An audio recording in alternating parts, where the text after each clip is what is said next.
Hey, bandsaw owners, you got to know about this. Joe from RIKON. Scott, how are you? Glad to be here. Thanks for coming by. Now, tell us about the new guide system for all the bandsaws that need upgraded. So, we've introduced a retrofit kit that's going to be available for all previous model bandsaws. And the beauty of this is that everything is toolless, and the guides are now spring-loaded. So now when you go to adjust your guides on your bandsaw, you're going to be able to loosen these two knobs. These two spring-loaded pins, you're going to be able to push these together, and then as Scott is showing you, lock those in place, and then you can set your bearings within seconds. Okay, let's get to the retrofit. What has to come off? Okay, so with the retrofit kit, there's three components to it. You have your upper guide system, you have your lower guide system, and then you have a new blade guard. Okay. So the reason why we have to install the new blade guard is because the cutout from the previous models are not as deep to accept the new toolless guide system. Okay, so what's done up here is done down below. Correct. We'll take the guard off. Yep. And of course everything's unplugged. Yes. Okay, let's get that off. All right, cool. We're with Joe, round 2 of the RIKON Retrofit. What's next? All right, so the first thing we did was to make things easier when installing the kit, we removed the blade from the saw. The second thing that we did was remove the blade guard. And to remove the blade guard, there's just two hex head screws right here that loosen up to remove the blade guard. Now we're going to take off the entire guide system. Okay. So to do that, there's a hex bolt in the back that goes through this casting to hold it in place. So what we're going to do is just ease that off. Take this fully out. Okay. Once this is fully out, this whole sleeve will pop right out. So we'll take that and we'll put that aside. Okay. Now, we'll take the upper guide that has the same type of post. This will slide up in here. We'll take the same set screw, install it in. Wow, that's it? That's it. Now you can get all this information and more, a lot more, at RIKON.com. Yeah, we'll have full instructions on step-by-step to get the full assembly installed for the both top and bottom. Okay, and we'll get this mounted back on with these Allen bolts, and we're off to the races about down below.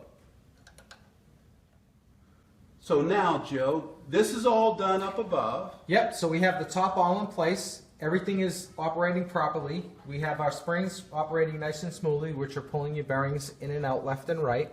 You have your thrust bearing in the back, which is, all set to be in position. That's all set, so that's moving well. So our next step now is to take a look at the bottom. Okay. So the bottom assembly, slightly different from the upper because the bearings are a little bit smaller. The reason being is because the frame of the older bandsaws is a little bit tighter. So to get the system to work, we had to reduce the size of our bearings here.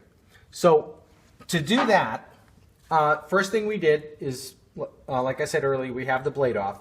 Second thing you want to do to give you room is to remove the bottom wheel. So to remove the bottom wheel, you're just going to loosen the tension of your belt. Okay, that loosens it up. You're going to take your hex key that's included with the bandsaw, remove that hex nut. This wheel will slide all the way off. So now that gives us ample room to reach inside of here, take either your hex wrench or some of the older models will have a hex key. You'll be able to remove that. Once you remove that setup, this whole system will slide out, and then this whole system will be, which includes the blade guard, will slide right in its place. And when that's slid right in place, there's a pin, there's a guide pin, because some of the older model frames will have a slot to allow for adjustment in there, and then you'll be able to lock it in place with this hex key. Then once you have that all set in place, then you'll be all ready to go. Okay, now the one big question I'm going to ask, because this is for RIKON bandsaws only. Correct. Okay, so if someone has a different brand of bandsaw, Yep. It won't work on it. It won't work on it. They'll have to purchase a RIKON bandsaw. Which is the smart play in the game. Which is the good choice. I love my RIKON bandsaw. Thank you so much, Scott. I appreciate it. Thank you. Thank And you. this great upgrade, Joe. Thank you so much. We're excited about it. We'll have additional information on our website, so if you visit RIKONTools.com, we'll have full detailed instructions, and we'll also have some 3D assembly videos as well to assist everybody in the assembly. Beautiful. Awesome. Keep it coming.